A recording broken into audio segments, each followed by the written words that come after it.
Alan is a useless prince who is stripped of his nobility and banished to the forest to live with pigs for being weaker than the primordial Sakura. The truth, however, is that he was a powerful hero in his past life, but because of how thankless the life of a hero was, he preferred to live his days going crazy with bandits in the countryside. But before that, it all starts with Alan waking up to his younger brother yelling that their jerk father is calling him. The boy is clearly tired of Alan's lazy ass and honestly hopes his father will stop treating him like a princess. But Alan has a strange feeling that today will be different. When he enters the throne room, his father wastes no time in reminding him that even though he was born into the great Westfeld family 15 years ago, he is still stuck at level 1. His father calls him a disgrace and says he's out. But instead of being upset, Alan actually feels relieved. He is finally free to do whatever he wants, so he decides to head east and keep a low profile. On his journey, he stops to rest and spots a knight fighting a regenerating stone trunk.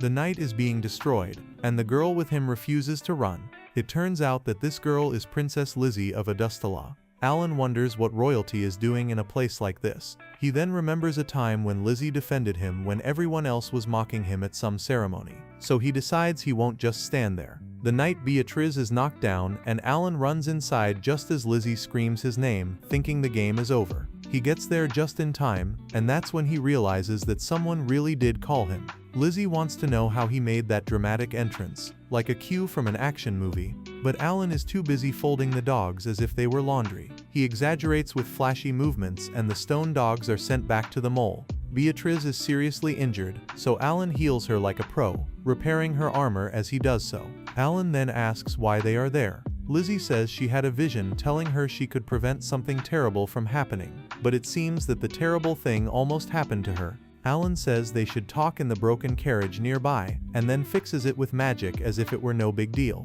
Inside, he tells her that he was expelled, and asks if Lizzie would mind having him as an assistant, saying that he has skills that could help with training. Beatriz thinks he should probably be sent back home, since he is technically important, but Lizzie says she would rather have a friend along than follow a boring royal rulebook. When they arrive at the village, the place seems suspiciously quiet. Alan notices that no monsters have appeared since he arrived, which is kind of weird. Maybe they're afraid of something nearby. Further ahead, they see villagers outside a building, and someone has been thrown out like a piece of trash. Lizzie recognizes this person as Akira, the light of her vision, but Akira has no idea who this girl with the dated haircut is, which irritates Lizzie since they've shared a meal before. Alan asks what's going on with all this light business, so Beatriz explains that it's linked to a rare gift called Valiant. Only one person per generation receives it, and now Akira is the lucky winner. She should have enough strength to take on an army, and Lizzie's job is to guide her and help defeat the Darknet. Later, while everyone is eating, Akira says she ended up in the village by chance. A boy warned her, and she was almost offered to a mountain dragon as a sacrifice. When she asked the village leader about it, he basically told her to mind her own business. As they talk about it, Alan wonders if the villagers let the dragon stay on purpose to scare away other monsters, which could explain the silence. Akira agrees and says she told the girl who was about to be sacrificed to hide in a cave. Nothing good came of her efforts, so now she's planning to defeat the dragon and invites anyone who's interested to join her. Alan thinks this is just a bunch of nonsense, but Akira is on her heroine arc. She made a promise and plans to keep it. After she leaves, Liz and Beatrice decide to support her. Alan also accompanies her, as he can't just sit by while his friends risk their lives. They meet near the mountain and begin to plan. Akira goes straight down the main path, while the others sneak up to catch the dragon off guard. Alan offers to lead, but Akira interrupts him, as she is almost certain that he will steal the show. He tries to ignore her, but she insists that there is something different about him, so she approaches and tells everyone to keep walking. As they climb, Alan keeps looking at Liz and is a little worried, but she says she can handle herself. Beatrice then raises the obvious question of why the powerful Westfeld family has done nothing about this dragon. Alan imagines that they made a deal, or perhaps the village was built just to feed it with sacrifices.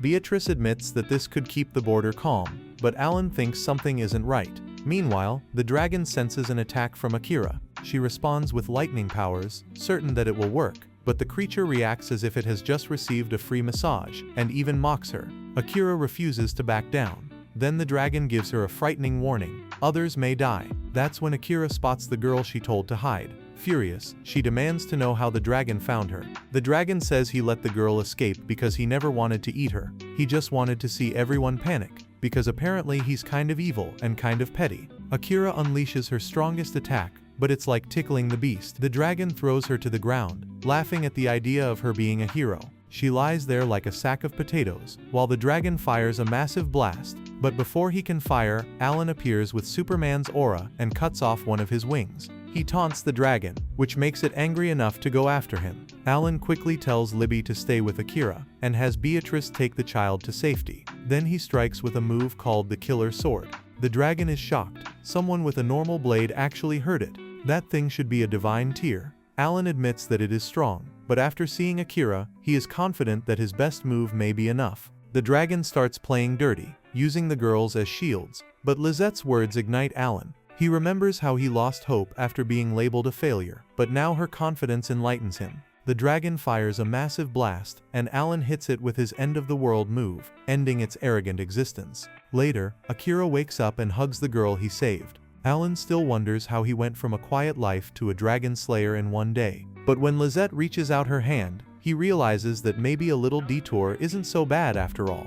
Alan wakes up from a nap, looking disoriented, probably expecting someone to yell at him. He looks for the others, and Lisette lazily points to the field where Akira and Beatrice are already engaged in their daily activity of trying to break their own spines in training. Like all those useless nerds in the classroom always reminding the teachers of their assignments, things finally quiet down for a while, so Lisette casually mentions her healing powers again. This makes Alan think of stories where saints could just walk into a room and people would start glowing and healing like some silly Lifetime channel drama. But it's different when the real saint is actually Lisette. But before that thought can settle, Akira yells from the training field and completely ruins the mood like a giant sandal, dragging Alan off to training before he can say anything. Later that day, everyone gets ready to say goodbye to Akira and the little girl she rescued. And while they offer to let the girl go with them, she insists she wants to walk alone. So Lisette checks if Akira is okay with that, and she says it's fine, even though she still seems a little sad that she wasn't the one who defeated the dragon.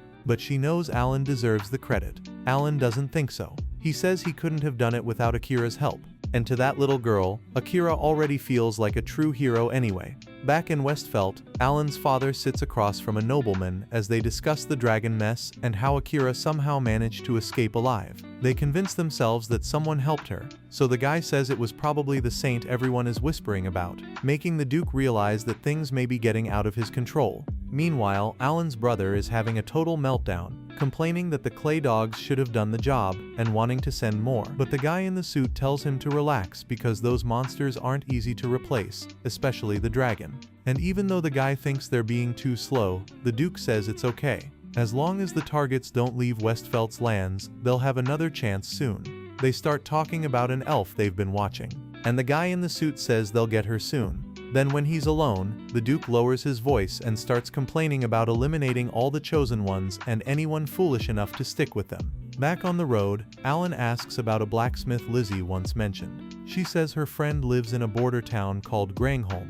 This surprises Alan, as he had no idea there were towns so far away. But Beatrice says yes, although elves are extremely rare there. And Lizzie hopes that this friend can make a better sword for Alan, one that she plans to give him as a surprise. That night, Alan lights the fire with magic before Beatrice can even get her flint. Lizzie falls asleep on his shoulder like a scene from a cliché romance novel, and Beatrice teases them with her meddlesome third-wheel self. In the morning, they arrive in Grangholm and head straight to the blacksmith's house, where they find an elf named Noelle totally knocked out on the floor like a bull. So Lizzie quickly heals her. When Noelle wakes up, she is happy to see Lizzie but looks at Alan as if he had better not say anything stupid.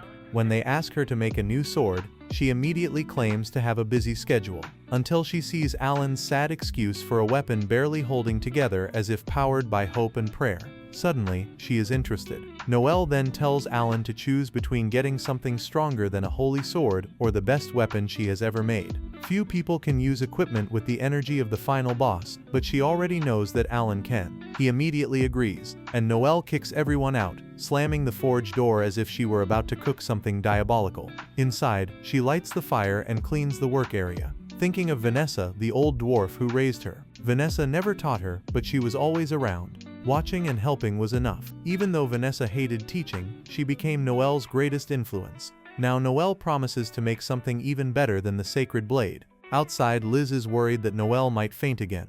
Alan suggests finding an inn, and the group leaves. Not far from the forge, a woman in hooded robes watches and then disappears to report what she has seen. The news reaches the suspicious man in a suit with the villain aura, and after hearing that the saint is traveling with Beatrice and another warrior, he is clearly not pleased. Something doesn't add up, so he decides to investigate. At the inn, Alan wonders how to pass the time. Beatrice asks him to relax, but Elise suggests selling the dragon materials at the guild. Alan agrees, as the money would be useful. While the girls explore the city, Alan goes to the guild. He shows the dragon scale, and the receptionist stares at it as if she had just seen gold, then runs to call her boss. While he waits, a man approaches and starts asking questions. No greeting, just a question. Next to him is a strangely dressed woman. The man says he is Orati. The woman is Melina. Orati says he collects stories and wants to know how Alan got the paper.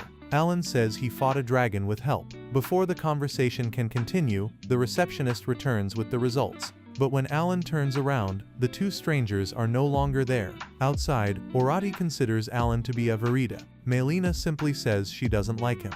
Orati isn't too bothered. A few days later, the group returns to the forge and finds Noelle unconscious again. Lise heals her. Noelle gets up and points to the sword. Speechless, without words, Alan picks it up and immediately feels the balance. It is strong and fits as if it were made especially for him. Noelle says she is coming to see him in action, although Lise warns her not to overdo it. During the test, Alan moves with speed and precision.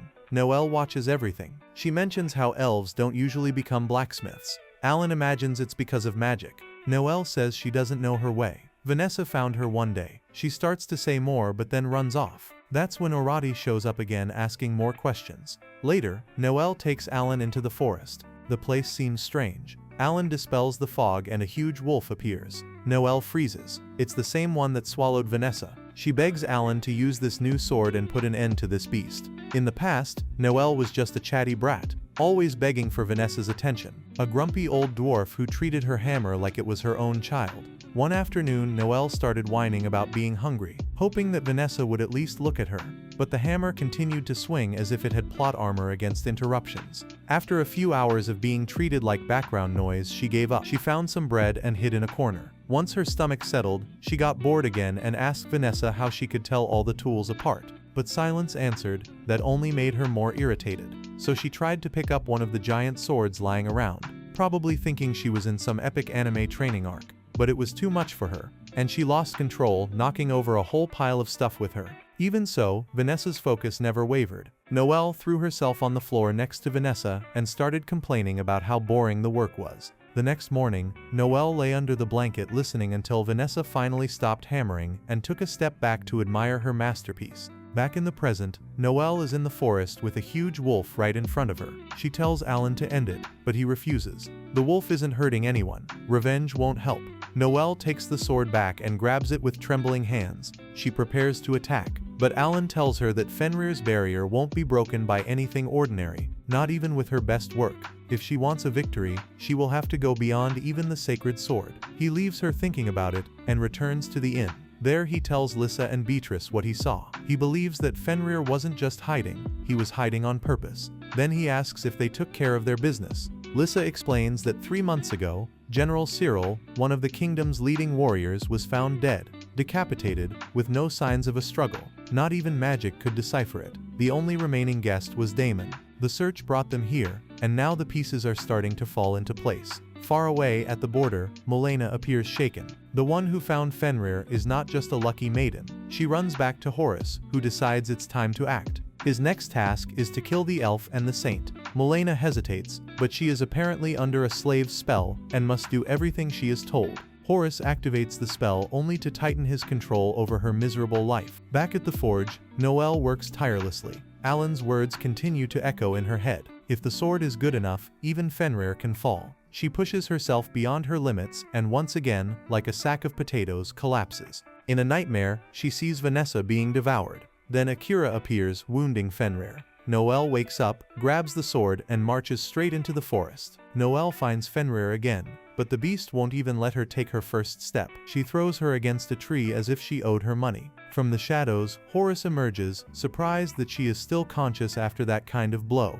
Then he finally recognizes her. The same noisy little elf from all those years ago. He laughs to himself and calls it fate. But Noelle gets up, bloodied and trembling. She won't fall like before. She attacks again, but Fenrir knocks her down with one clean blow. Now she's pinned to the ground like a crushed insect, her body barely moving as the giant wolf looms over her like a final boss scene.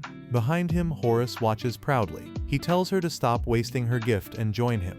Her Grom sights are too rare to leave untouched. She doesn't care. She's not interested in being someone's tool. She tries to move, but her legs are basically mashed, something her girl has never experienced. Horus says she blew up his champion, and tells Fenrir to finish the job. The paw rises, but just before it crushes her, Alan blocks it with his sword. Fenrir retreats and Horus's smile disappears. He stares at Alan, surprised that he left the princess behind just to save an elf. He says it's a mistake he won't get away with. Alan remains calm, as if he has already written the next few pages. In the end, the plan goes into action. Milena sneaks into the princess's room, but the bed is just pillows stacked under a sheet. The real princess is hiding nearby with her guard. It's a trap. As Milena approaches, Beatrice emerges from the shadows. They clash quickly and sharply, blades flashing, but Milena slowly begins to take control. The princess tries to help, but that moment of hesitation gives Milena the advantage. She knocks Beatrice down and advances toward the princess. Then her legs lock up, her hands shake, her body won't move. Before she can realize it, Beatrice gets up and attacks from behind. It turns out that Alan had created a magical field around the princess that prevents all tricks, including mind control. He knew someone was manipulating Milena. Back in the forest, Horus still acts as if everything is going his way. Alan tells him it's already done. Horus explodes and orders Fenrir to attack again. Noelle watches in panic and then calls out to Alan. He hears her, raises his sword and attacks with all his might. A flash is fired, hitting the wolf directly in the chest. Fenrir stumbles and then collapses like a cornered rat. Horus panics and runs away. Alan picks up Noelle, who blushes and mutters for him to put her down, but he keeps walking. They regroup with the others. The princess runs, visibly relieved. The next morning, Milena is tied up. With the departure of Hora, his control over her is broken. Beatrice wants to send her to the capital, but the princess says no. She wants to give her a second chance. Milena says her entire village has been destroyed. She had no choice. Noelle remembers when Vanessa gave her one too, so she unties Milena and tells her to leave with her, but not to make the same mistake again. That night, Alan tracks down Horus. He finds him deep in the forest, but there is no time. A demon appears and kills Horus instantly. Alan arrives seconds later. The demon says that humans are not ready to know what is coming, and then disappears. He reports to the Earl of Westfield. The Duke's son hears the news and just agrees. He says it's okay. He will deal with the hero, the elf, and the saint himself. In the past, Princess Liz was riding with her uncle when huge creatures attacked out of nowhere. The guards tried to fight back, but their armor shattered like eggshells in an instant. Liz's uncle then told her to stay in the carriage while he ran to help. So she stayed inside and watched everyone get beaten up. The next moment, one of the monsters spotted her and immediately tried to grab her, but her uncle appeared and stabbed it from behind. However, it turned around, ripped his side open and almost tore his armor like a soda can. Still in pain, he stabbed it again and fell into the river while Liz sat in the carriage, traumatized and helpless. And now Liz, Alan and Beatrice arrive at a small peaceful village. The people there are busy preparing for the Festival of Returning Spirits, a day to celebrate the dead and some hopes and dreams. Children run around dressed as ghosts while adults decorate as if it were a party for the afterlife. Beatrice, on high alert, grabs the hilt of her sword as if she were ready to fight a spirit right now. A nearby resident explains that it's just tradition, all for fun. Beatrice gives a fake laugh that convinces no one. Liz begins to ask about a man in silver armor she has heard about, but the residents react as if she had just asked about a dragon that eats vegetables. No one knows anything.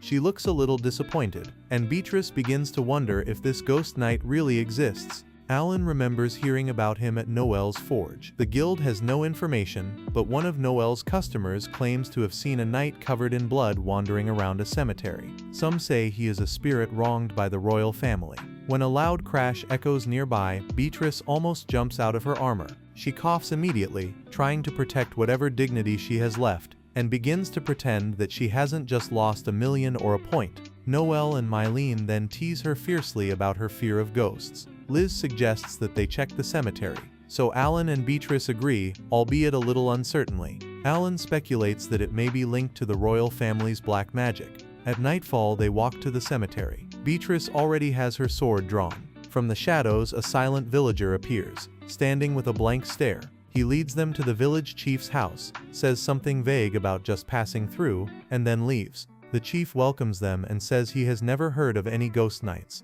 He offers them a place to sleep. That night Liz dreams of her uncle. She wakes up and sees a silver knight outside. Thinking it might be him, she follows him. The ground opens up, the dead rise, and she screams. She wakes up with a start, still trembling. Alan comes running in and she clings to him like a frightened cat. The next morning, the village is in full Coco cartoon mode, singing and dancing to the tune of What Color is the Sky. Liz, Alan, and Beatrice stand on the sidelines, unsure if this is comforting or just weird. To Beatrice, things like this seem crazy. Alan suggests that Beatrice, as a knight, should perhaps shut down the whole festival. But she just says that it's fine, as long as no one gets hurt, so he doesn't press the issue.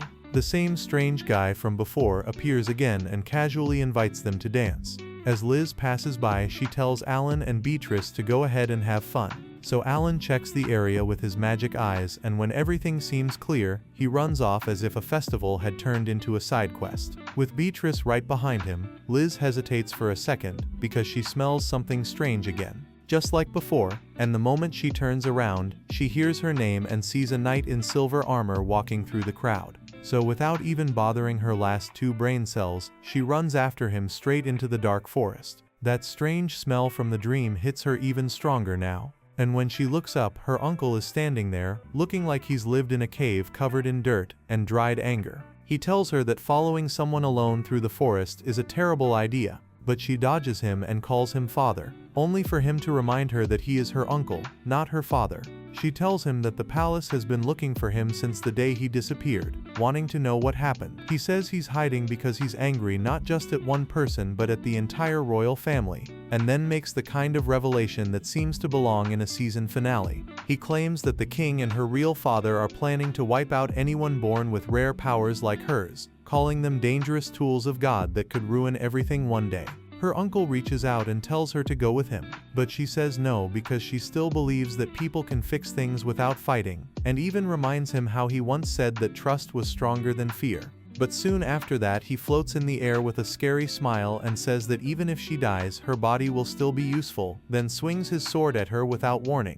Alan, of course, intervenes at the last second and blocks it, pulling Lizzie behind him as her uncle stares at him in disbelief, finally recognizing him as the fiancé he used to ignore at royal dinners. Before things get worse again, Alan uses a spell that breaks the mind control, and the strange ropes around her uncle break as if they were glass, clearing his eyes. Now that he's back to normal, her uncle says that the king wasn't really behind all this, and that it was a demon feeding on his anger, turning it into something worse. He admits that he always hated life in the palace and ran away to become a knight, saying that Lizzie was the only one who made him happy. So he asks Alan to protect her, and Alan agrees without hesitation. Then her uncle asks for a final duel, and Alan accepts, and they fight in the rain as the sky turns gray, with her uncle saying that this festival allows the dead and the living to meet one last time. And when he finally drops his sword and falls to the ground, he tells her that he loves it when she calls him father, and says that she should leave the life he never could.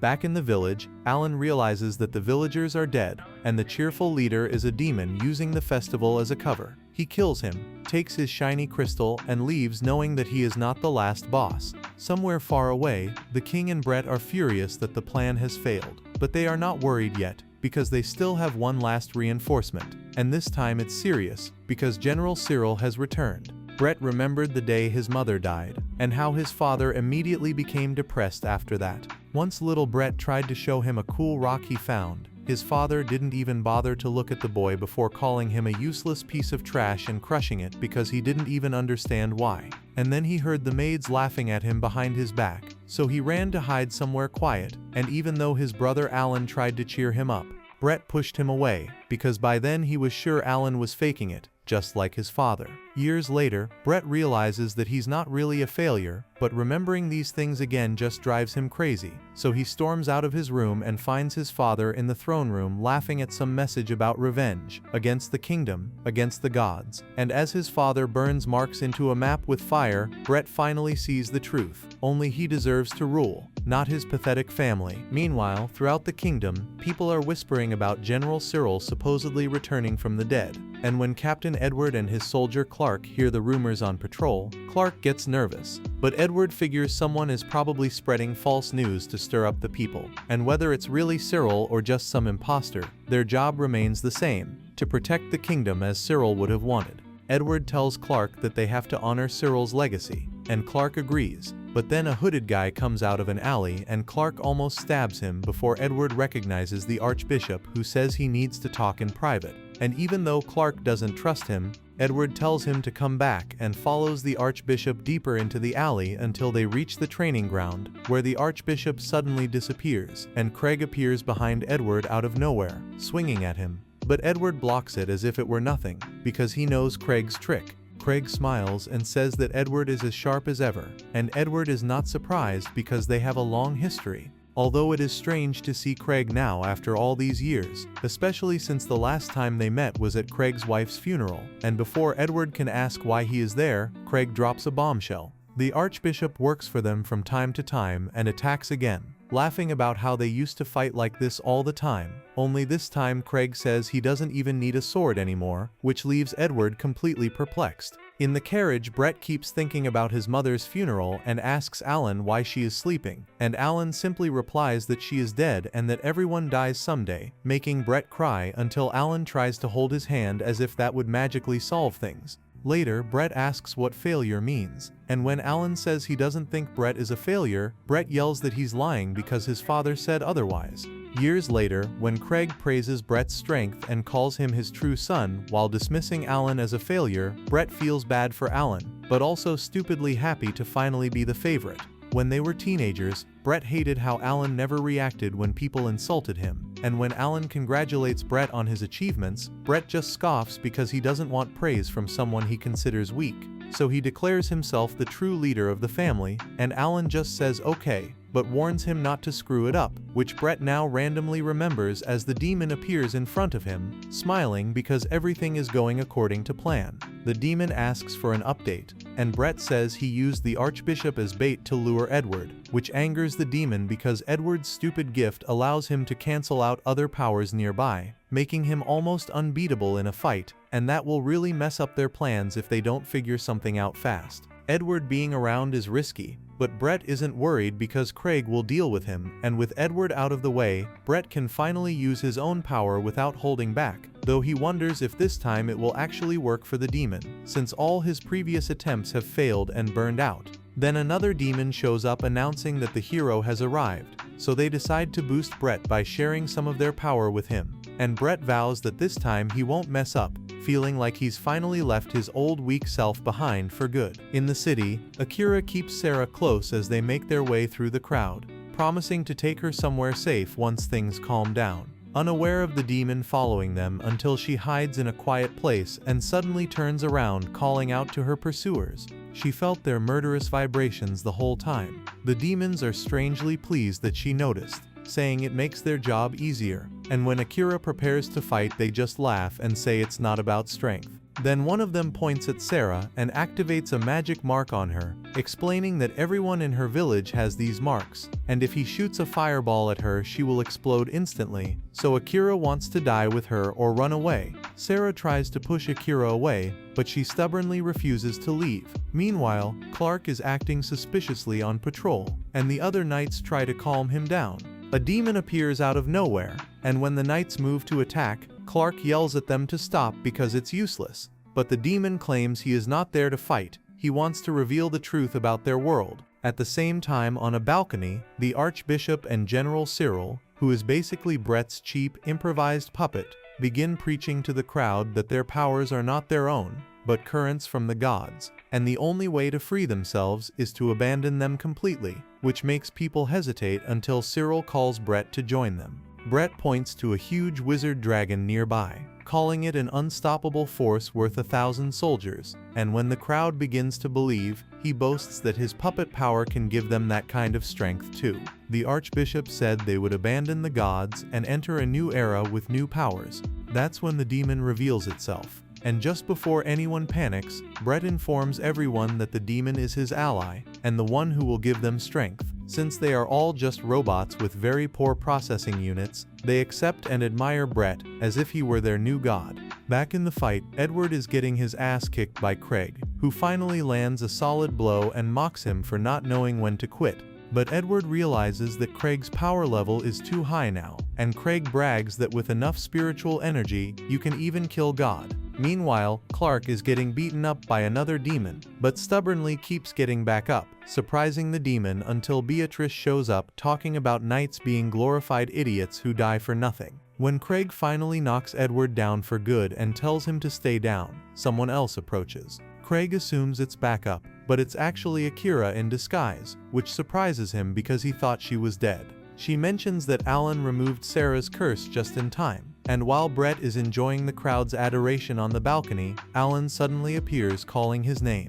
Brett's face contorts in disgust, wondering why this failure is bothering to show up now. The idiot watches in 4K through his magic screen as Beatrice confronts the demon who attacked Clark, piecing together how the monsters sent after Edward and the attack on Lassie are all part of the demon's scheme. She calls out Westfeld for working with them, shocking the demon who thinks he might as well tell her everything since he plans to kill her anyway. While all this is happening, Mylene is hiding in the shadows, and everything is broadcast throughout the kingdom as a surprise season finale, where the villain simply spills the whole plan out loud without any shame. The demon openly admits that they wanted to kill the general and the princess first so that no one would get in the way, and Brett, watching this disaster unfold live, completely loses his mind and yells at Alan to stop it. The demon explains that their real plan was never brute force, it was to trick humans into giving up their powers on their own. And once the truth comes out, Brett goes into full rage mode, yelling at the idiot for ruining everything while the people watching slowly realize that he was the villain all along.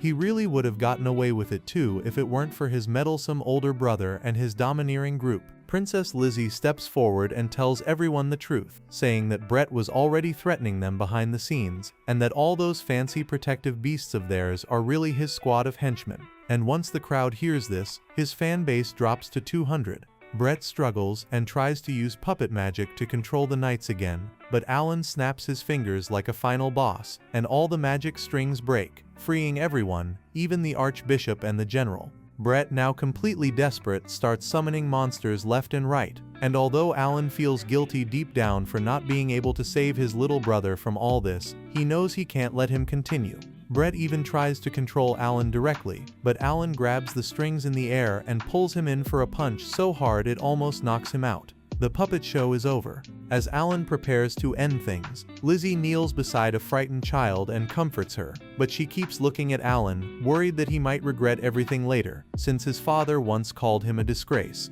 And it's amazing how someone who continues to call himself a failure still had so many people who never gave up on him. Elsewhere, Beatrice fights the demon head-on, while Mylene remains hidden under her cloak. The demon then recognizes her as Horace's adopted daughter. He tries to teleport away, but Mylene throws a knife at his arm, and Beatrice approaches with the final blow. Then the knight gathers the nearby troops. As soon as Noelle finally shows up carrying more weapons, complaining about how the monkey always makes her clean up his mess. Meanwhile, Akira and Edward are locked in a savage battle against Craig, whose cursed gift of Undertaker allows him to see all possible futures while fighting. Craig says he has seen Marielle die in every timeline and it has irreparably destroyed him. Akira begs him to stop dwelling on it, but he burns his own life force in search of more power, and his lightning bolt crushes his useless magic. Edward senses something twisted crawling in Craig's heart, but it's already too late. Craig stabs himself to maintain control and keeps pushing forward. Craig says no one understands what he's feeling, and Akira gets angry because Edward was trying to help him, but Craig won't listen, so Alan shows up.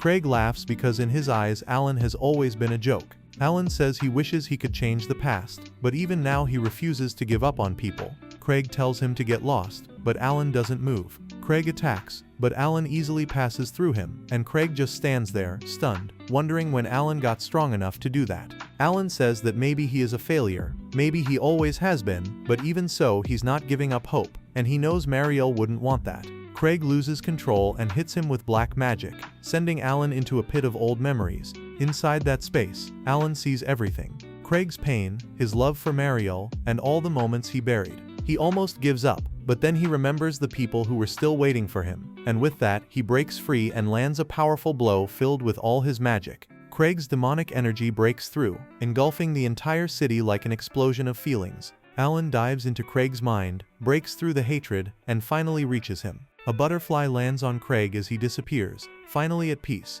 Later, Alan refuses a title of nobility because he is 2 steps away from becoming useless, and a title won't make anything easier as Liz approaches and says she is taking control of Westfeld now. Beatrice is nowhere to be seen, but Liz says she is somewhere safe, and with Alan around, there is nothing to worry about. Noelle yells at him to stop wasting time and get in the car, and just like that they drive off ready for the rest of their lives. Henrietta watches from afar, disappointed that the first time she observed someone, it was such an old, smelly loser. She wonders why he bothered to reincarnate if this is how he was going to live, but figures he just can't help himself.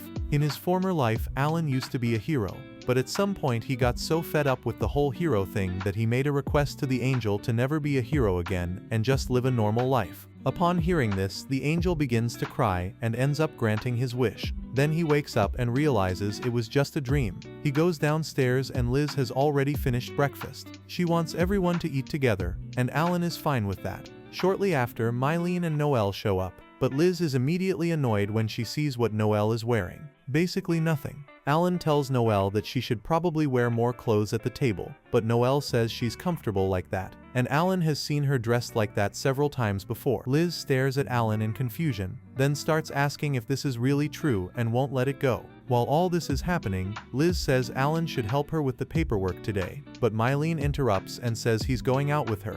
Alan just stares at the two of them and asks when exactly he agreed to all this. At that moment, a guild employee appears and reminds Alan that he hasn't shown his ugly face at the guild in a while, and that he has a pile of unfinished missions. She tells him to get going, as some of the jobs involve going to another empire. Alan doesn't quite understand why he's being sent so far away, but he thinks that if he finds a decent place there, he might stay.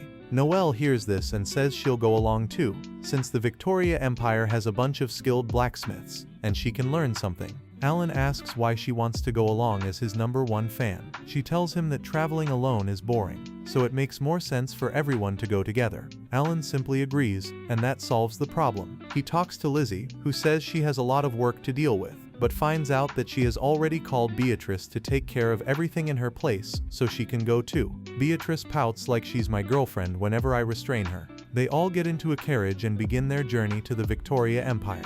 The trip is bumpy, and Noelle keeps complaining that the roads are terrible. She asks if they can take another route, but there's a catch. Sand wolves are out there, and they're no joke. If they encounter them, things could get ugly. But Alan ends up killing all the wolves at once as if it were nothing. The others just laugh and say they shouldn't be surprised, since he's the ridiculous failure who never seems to fail. He thanks them and they move on.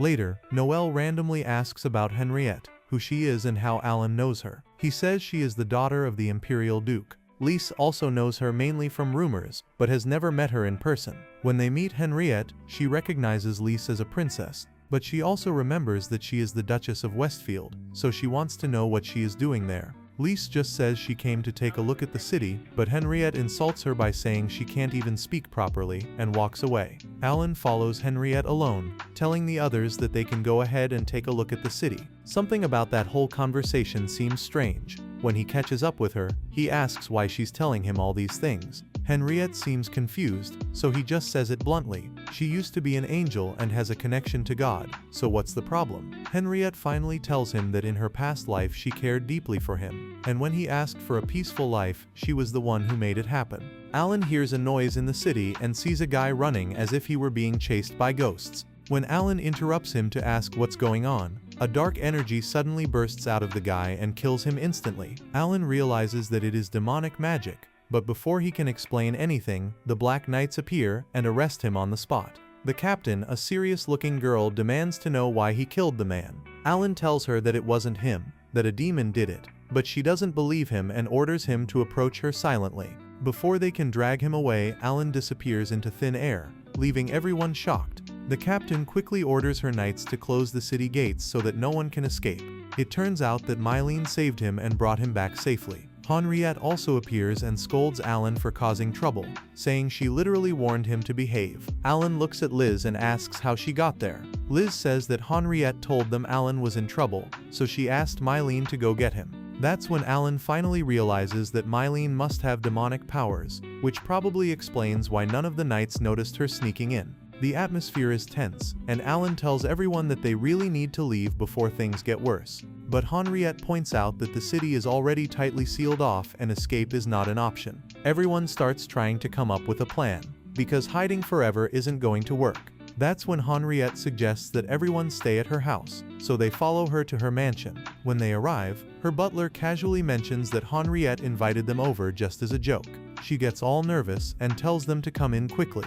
As soon as they enter, everyone admits that the place is really cool. As they look around, Noelle asks Henriette if she goes out alone. Henriette replies that she does. She has been alone since her parents passed away, and she was their only child. Alan asks about the knights patrolling the area. Henriette explains that the Emperor has been killed, which is why security is on high alert. Noelle raises an eyebrow and asks why Henriette is telling them something so serious. Henriette says she trusts them not to blab about it like you do on Instagram when your boyfriend tells you a juicy secret. Later that night, the idiot is standing by the window when Henriette suddenly appears in his room. He tells her he's sure the Emperor was killed by a demon, not a human, because no normal person could get past so much security. Henriette agrees, but then the bitch looks at her and asks how long she's been watching him. She pretends to be confused, but he doesn't believe her. He points out that she knows too much about him, like the fact that she knew his butler had nowhere to go and gave him a job, or how she ran into Alan in town by chance and warned him about the Black Knight. According to him, none of this seems random. Henriette sticks to her story, says it's all coincidence, and leaves. But when she returns to her room, her expression changes. She remembers the truth. She really was watching Alan like a soap opera addict. Her past life was full of pain and she didn't want him to suffer again, so she sent him to this world. There, he finally met someone who made him smile. Although discreet, she wishes it had been her. Noelle starts to get super bored at Henriette's house. She originally came to this place hoping to find some legendary blacksmith, but guess what? That never happened. So now she's stuck as a useless extra. Out of boredom, she starts daydreaming about heavy metal, but not music. Instead, she's dreaming of making swords, which honestly annoys everyone around her. Alan tries to calm this restless soul and tells her that the Black Knights are after him, so she should go see the city before her brain melts, but he has to stay put. After exploring as a tourist, a bunch of elves suddenly surround Noelle out of nowhere. Miley wastes no time. She quickly grabs Noelle and brings her back to the group. When Noelle tells them about the elves, everyone thinks it's because she's so adorable. But Henriette intervenes and says that nothing dangerous happened, although she admits that all those elves are interested in Noelle for a reason. She also explains that anyone who leaves the forest usually forgets everything that happened inside, but she is an exception. For some reason, she can enter and leave the forest at any time without losing her memory. Alan is confused and asks how he never knew that a forest like this existed, or how its strange memory barrier worked. Then he looks at Henriette as if she were hiding something. Henriette quickly becomes embarrassed, insisting that nothing is going on, completely unconcerned. Later, they all go into the elven forest together. Just like before, the elves surround them again. But this time, Henriette tells them not to worry, because their supreme leader has just appeared. Soon after, each elf bows to Noelle and regards her as their long-lost ruler. A little later, as they walk around, two children run up to Noelle and shower her with gifts. Percival sends them away. He then calls Philip over and says he knows Philip is following them just to meet Noelle. Philip admits it. He wants to talk to their ruler. But Percival interrupts him, saying that they are all busy with important things. Philip argues that if the other children get to spend time with Noelle, why can't he? Especially when, according to him, the others are the bad guys. This angers Percival, so Philip runs away.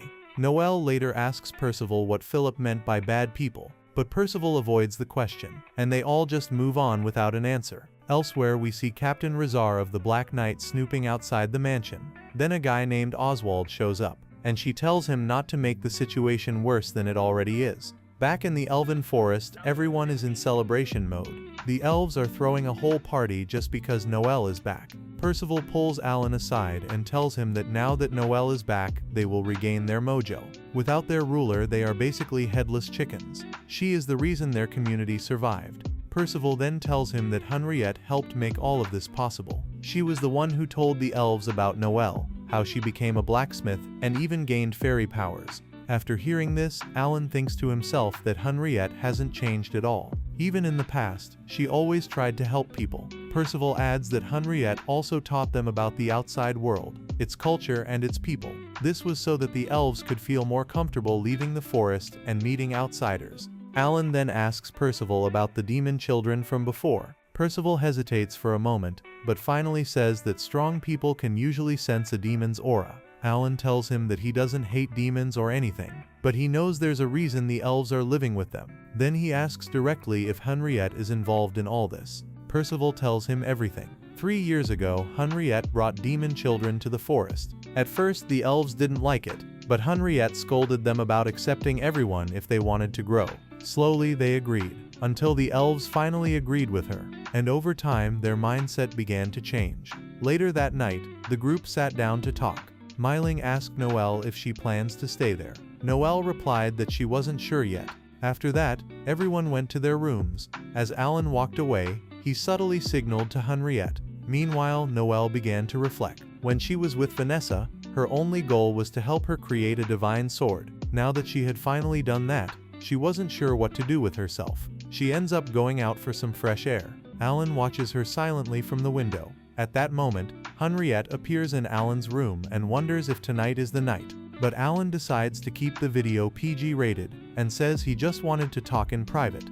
But Henriette completely misinterprets the situation and thinks it's some kind of romantic moment. When Alan tells her to leave, she gets really angry. She throws herself on the bed and demands to know the real reason. Alan asks about the demon children. Henriette explains that demons are different now. If a person truly wishes for someone's death, they turn into a demon. But some demons are born that way from the beginning. These children have a difficult life because everyone hates them, so the only way they can survive is by following stronger demons. The idiot thinks this is horrible. He asks specifically about the 2 children. Henriette says she found them when they were barely alive and couldn't just leave them, so she brought them to the Elven Forest. The goat says she hasn't changed. She's still the same kind person. Henriette blushes at this. The next day, the group wanders through the forest again like a headless chicken. The demon children approach Noelle and hand him a stone. Henriette says it's a spirit stone. But out of nowhere, Philip comes in, grabs it and throws it on the ground. He yells at the children, calling them evil and screaming that they are demons. The children start to cry. Percival immediately scolds Philip and he runs away. Alan turns to Henriette and says it's clear that elves really hate demons. Henriette replies that it's not just elves. Basically, everyone hates them. Then she leaves. Alan asks where she is going, and she just says she has something to take care of. Henriette then finds Philip. She tells him that the children are not evil, they just want to meet the elf ruler. Just like him. She tells him not to treat them badly. Philip listens and says he will apologize. But before he can do anything, Oswald suddenly appears. He grabs him like he's a carnival prize and pulls out a huge sword. He tells Philip that now he will show him the way to the Elven Forest. The group sits down to lunch deep in the Elven Forest, and everyone enjoys the meal as if it were a peaceful filler episode. Everyone except Noelle, who just picks at her food like a sulky child. Henriette notices and asks Alan what's wrong with her. He just says she doesn't like the taste and she probably just needs a little time to adjust. But when Henriette offers to help, he just repeats that she'll be fine if they give her some space. Later, Henriette tells Percival to take the others on a walk while she returns to her mansion to look for Philip. Even though Percival tells her not to worry and that it's probably nothing, she's already on her way. Alan, now curious, asks Percival what's really going on, and says it's probably nothing, she's already on her way. Alan, now curious, asks Percival what's really going on. Percival explains that one of his elves has not returned to the spirit forest. This immediately makes Noelle stop chewing because she already knows it must be Philip. While Henriette searches the city in vain, Lond asks Percival if elves always live this relaxed, almost lazy life, and Percival laughs and says that elves live so long that they don't need to rush anything, so instead of working they just relax. Mylene asks how they survive without doing anything, and Percival reaches out his hand and an apple falls out of nowhere, as if he were doing a magic trick, explaining that the forest simply gives them what they need. Licio wants to know more, but all Percival says is that elves and the forest are basically the same thing. Alan uses his spiritual eye and sees something wild. The souls of the elves are literally connected to the forest like power cables. Percival confirms that elves are born from the forest, and when they die, they return to it. So the cycle never really ends. Percival then asks Noelle if she is going to stay forever, but she says she hasn't decided yet. Then Alan asks if he can live here. Percival asks why, and Alan just says he's tired and wants peace, and this place seems peaceful enough. Percival says it's not that easy. The forest has to accept outsiders first. Alan jokes and asks if the demon children were also accepted, and Percival says they only got temporary permission because Henriette authorized it. Alan says that's fine, he's going to stay a while too. Then he asks how long short term is, and Percival casually says 50 years. This leaves everyone perplexed until they remember that elves live forever, so 50 years is probably 5 minutes for them. Suddenly, Percival senses someone unknown entering the forest. Alan thinks it's just Henriette coming back, but Percival says the forest doesn't recognize them. He quickly apologizes and ends the tour. Alan tells the group to leave too, since the Black Knights are still after him. He doesn't want any drama. Noelle teases Alan about hiding, so he instructs her to stay and keep an eye on him. Wanlin says she will stay too. Elise wants to stay, but Alan reminds her that she is a duchess now, and she has work waiting. Later, Henriette returns and finds Captain Lizette of the Black Knights waiting. She accuses her of hiding the suspects in her mansion. Henriette denies it, but before she can say more, the Black Knights invade the place like an ice attack. Meanwhile, Percival goes to the edge of the forest to find the person who tried to sneak in. It turns out to be Philip, and he immediately apologizes, but something seems strange. Percival looks closer and realizes that Philip is actually one of the Black Knights. This sets off alarms in his head because Henriette had warned him before. Those guys are dangerous, and if the elves end up fighting them, they probably won't survive. Oswald, one of the knights, immediately comes out and asks if criminals have entered the forest, wondering if Percival is hiding someone.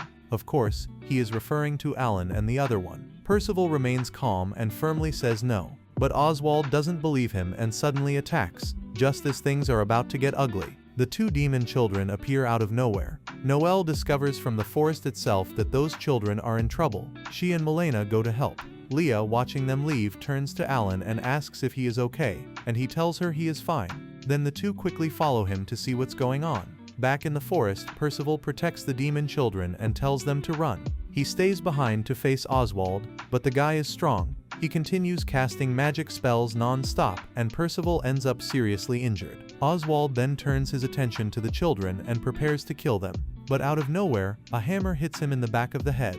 It was Noelle who threw it. Seeing her, the children and Percival are relieved. Oswald, still dizzy from the hammer, looks at her and asks if she is the leader. Noelle says she is, and Milena adds that he is just her clerk. Oswald wastes no time. He casts magic on them, but Milena grabs Noelle and runs away before he can hit her. Percival tries one last time to counterattack with his sword, but Oswald easily dodges and hits him hard with a final blow like in Mortal Kombat. That's when Alan finally appears in Superman style. He uses his spiritual eye, which immediately messes with Oswald's magic. Oswald is shocked and asks if Alan can see through his powers. Alan says that his eyes miss nothing. The two begin to fight. Alan ends up dominating him. Then the bitter and desperate loser aims at Noelle again, but Alan blocks the attack without breaking a sweat. Oswald asks if Alan can really see all his movements, and Alan just confirms it. His eyes capture everything. As the fight continues, Philip walks quietly up to the demon children and starts talking to them as if they were his old friends. Meanwhile, the foolish Black Knight Oswald is knocked out. Alan says it's a good thing Henriette isn't around to see this, because she would probably explode. But then he turns around and sees her standing right behind him. She looks furious and yells that he ruined everything again. Strangely, she doesn't scold the others as much. She just tells Alan that the exits are open now so he can leave whenever he wants. This is confusing. Something in her tone makes him uneasy. Soon after, everyone starts getting ready to leave. Noelle pulls Percival aside and tells him she has to go. She says there is still much to learn, and maybe by traveling with these people she can become a monarch one day. Percival doesn't try to stop her, he just says she's always welcome to come back whenever she wants. With that, Noelle waves goodbye and leaves to join the others. Everyone is loading their things into the carriage and getting ready to leave, when Lizzie suddenly stops. She says she wants to see Henriette one last time before they go, because she feels she owes her a proper thank you for everything she has done. But Alan just tells her not to bother now, as Henriette doesn't seem like the type of person who likes dramatic or tearful goodbyes in the middle of a dirt road. Before anyone can say anything else, a boy runs up to them out of nowhere looking super panicked and starts begging for help, saying they need to save his older sister. What already seems like a side mission, Lizzie asks who he is, and he says his name is Curtis Lindvist, which quickly makes things weird because the sister he's talking about is none other than Henriette herself. Curtis explains that the Black Knights showed up and kidnapped her as if she were a rare collectible item, all because they think she had something to do with the Emperor's death, and since the royal families never liked her to begin with, they'll probably use this chance to eliminate her and pretend she was guilty all along.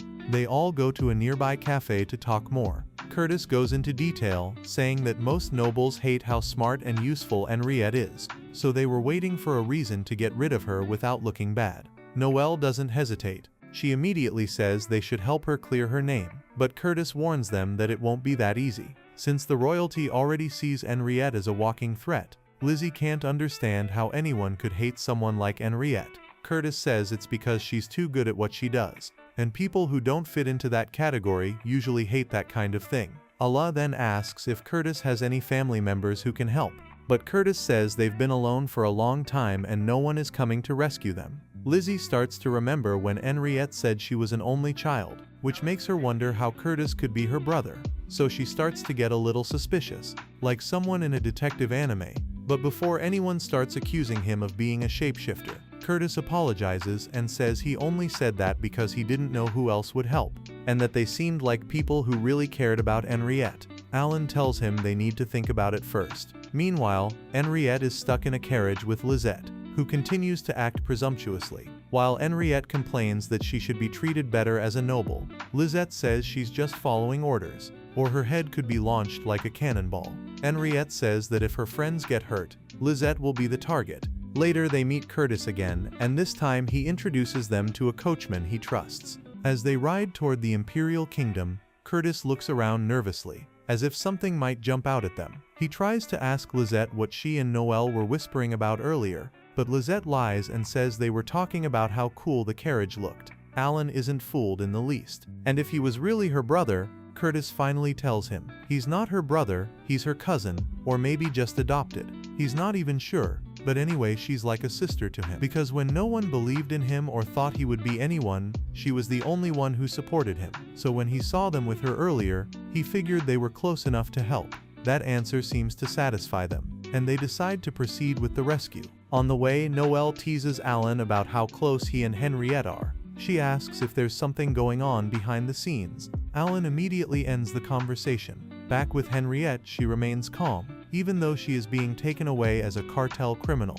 Lizzie warns that the royalty is serious, and they could send her to Jesus just to keep things secret. But Henriette says she already knows that. She asks Lizzie what happened to Oswald. Although reluctant to answer, she says he has been pardoned. In her mind, however, she only thinks about her friends. She just hopes they are safe. Meanwhile, Alan and the gang reach a dead end, with guards who would show anyone their end if they tried to pass. Curtis apologizes for bringing them there, but they say it's okay. Apparently the city gate is closed. Alan imagines that it might be because of them as a reward for the $1 million bounty. Curtis suggests that they go find out what's going on at the guild, but he says the girls have to stay behind. Unfortunately, since the city is discreetly sexist towards female warriors, Alan and Lizzie go to the guild, and Curtis shows them the other girls' dormitory. They say they don't feel safe in an inn like that, since the knights are after them as if they had lost their chivalry. But Curtis assures them that everything is fine and that the innkeepers won't sell them out. Back at the guild, Alan and Lizzie are unable to get any information on how to leave town. They confirm that the knights are looking for them. At that moment, a knight bursts in asking everyone to be quiet. Speak of the devil. She asks everyone about the whereabouts of Alan and his group, but no one is interested. She immediately offers 100 gold coins to anyone who reports them, and everyone starts popping up like pop-up ads. One of them points in their direction, but they are already on their trail. The knight runs outside and chases them for a while, until Alan decides it's time to leave the playing field and fly into the sky. She continues to chase them, but she bumps into a child who starts crying. She stops to attend to the boy, who must definitely be a hired actor, because he made her lose track of them. While they are still catching their breath, there is a loud explosion that seems to come from the direction of the inn. They get there and find Oswald holding the girls captive, promising revenge for his insane loss of aura in the Elven Garden. Liz and Alan confront Oswald. She looks around and finds Kurtz trapped under some rubble. She tries to help him up, but Oswald prevents her from making any move. But Alan remains calm. Then Oswald tries to provoke him with anger, as he continues to babble about how he is on higher ground. Alan asks what would be faster, Oswald strangling the hostages to death, or his head coming off his shoulders. Before anything else could happen, Alan was parallel universes ahead of him and cut his arm. With him in pain, Alan approached, claiming he had a lot of questions, and told the guy to stop whining. Soon Oswald's screams turned into laughter, which raised some questions. It turns out that even he knew he would be burned against the MC. So he reveals that he had launched an explosion at all the victims in the area, and could make fireworks with them. Even if Alan decided to cut the fuses like he did in the Elven Forest, he wouldn't be able to save everyone. Just before Oswald activated the spell, Alan pulls out his inner Diabrando and slows down time, allowing him to cut the fuses that are connected to everyone, and save the townspeople. Of course, what just happened leaves everyone confused, who wonders why his spell isn't working. Alan points his sword at him and it's all over for the guy. He brandishes his sword, ready to cut off Oswald's head, but a knight stops Alan from doing so. She refuses to let Alan kill him, since he is a member of the Black Wolf Knights, even though he destroyed an entire city. She claims that it is the squad's duty to punish him. At first, Alan says it doesn't matter, and he doesn't believe the Black Wolf Knight. But then Celia swears on her knight's honor that she will take personal responsibility for his punishment. Alan withdraws after hearing this. Sometime after the battle, Celia reports everything that happened to Lisette. After that, Celia asks to punish Oswald, but Lisette insists that her leader will take care of him. As soon as the hologram disappears, a shadowy wolf figure emerges from Oswald and kills him. Cut to the capital. The squad is trying to figure out how to sneak in. Curdy suggests that they can go through the capital's secret underground tunnel. Since it's risky for a large group to go through it, he chickens out and takes the front gate. Meanwhile, the rest of the team uses the secret passage. The team goes through the tunnels, which are as dangerous as my self-esteem. Soon they encounter some NPC guards, but thanks to Mylene's invisibility, they sneak past like pros. At this point, they begin to worry that the knights know where they are. That's when Lisette arrives and casually eavesdrops through invisibility like an anime Batman. But she's not interested in dealing with the girl and wants a duel with Alan. So he tells everyone to leave because he's ready to use his two swords. After the girls leave, the two prepare for a duel. Lisette takes the first step, running like an aspiring arrow. After a while, Alan realizes that she is holding back and challenges her. But Lisette denies the accusation. She then charges at him with her sword. But Henriette's threat disrupts her focus, and Alan lands a clean counterattack.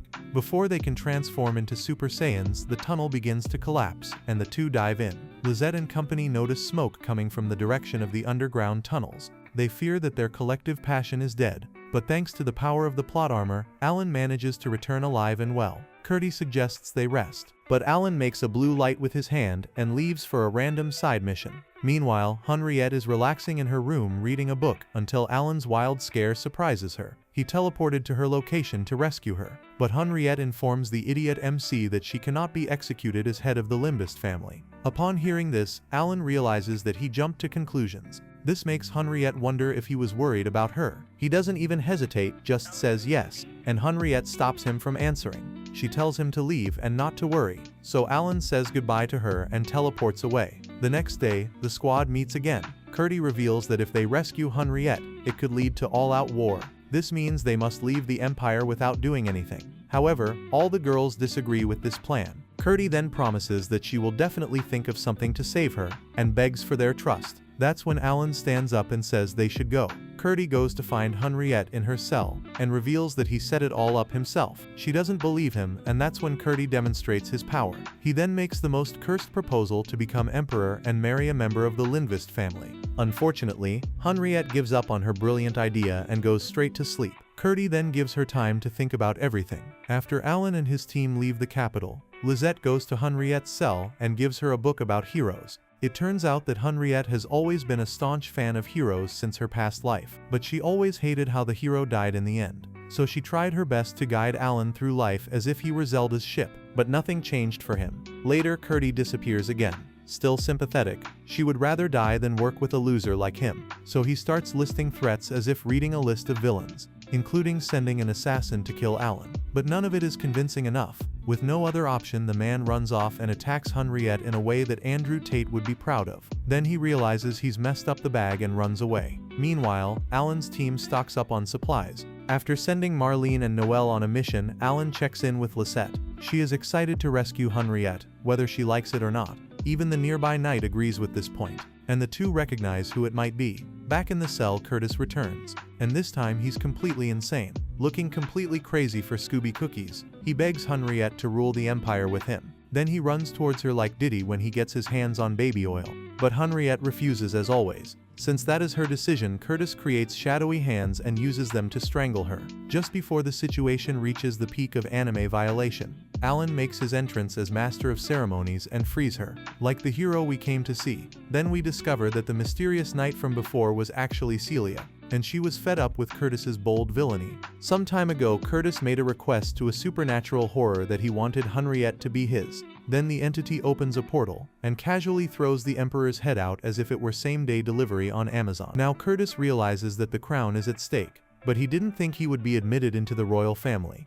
That's when the shadow person decided to grant him the power to undo this. Curtis grabbed a nearby knife and began his career as a serial killer. At the same time, he began to absorb the power. Back in the present, Curtis is furious and destroys the room. He begins to throw his shadow hands at them like Dr. Octopus. But Celia and Alan cut us in pairs. Curtis tries to use a shadow hand to attack Alan but misses and ends up breaking Celia's armor. Fortunately, they are still intact. Alan then jumps into the air as if he's ready to end the anime and immediately slaps Curtis. But that's not all. Alan calls out the entire villain arc of the evil guy. After asking a few questions, he finally realizes that Curtis never wanted power, he just wanted Henriette. Now with his huge helium, the virgin soy boy now has an existential crisis and collapses because he has no damsel. But Henriette couldn't bear to see the loser cry, so she goes to offer emotional support. However, Bruno takes no for an answer. He grabs Henriette and decides to finish off Alan. Now that he's being overtaken by power, Alan realizes he has no choice but to end Curtis's chance to get laid. Curtis launches his shadow fuck attack, which overwhelms both heroes. But then Lisette lunges, cuts off the arm synthesizers, and declares that she's paying her debt to Alan. Curtis calls her a traitor, but Lisette hits him with a classic outburst of proportion to her. But you're losing anyway. So with that, Curtis goes into final boss mode and Alan goes into full MC mode. Curtis unleashes a mega shadow attack, but Alan cuts him to pieces because he's built differently. Then Alan uses his ultimate ability and moves in to stab Curtis, and his sword begins to glow intensely. Now we signal to the dimension of the mental landscape. Curtis mentions how Alan could have become anything he wanted with the power he had, but he remained a nobody. But Alan says he just wants to live in peace. Eventually, the evil shadow thing disappears. Henriette does a terrible job of thanking him, but Lisette interrupts the moment by saying they have to escape. With that, Alan says goodbye. In the end, the true story of how the Emperor was assassinated was never revealed, and Henriette was executed, ending the Lindvist family. But Alan rewrote the ending, saving her in the end. Later, during a picnic, Henriette asks why he rescued her. Alan says it was what he wanted to do. After hearing his words, Henriette realizes that Alan is truly everyone's hero. Thank you for sticking around until the end, you're absolute legend. Blow up the comments with Alan is the man. If you want to see a short part 2, subscribe and click on one of our other exciting videos on the screen. Stay awesome, stay geeky.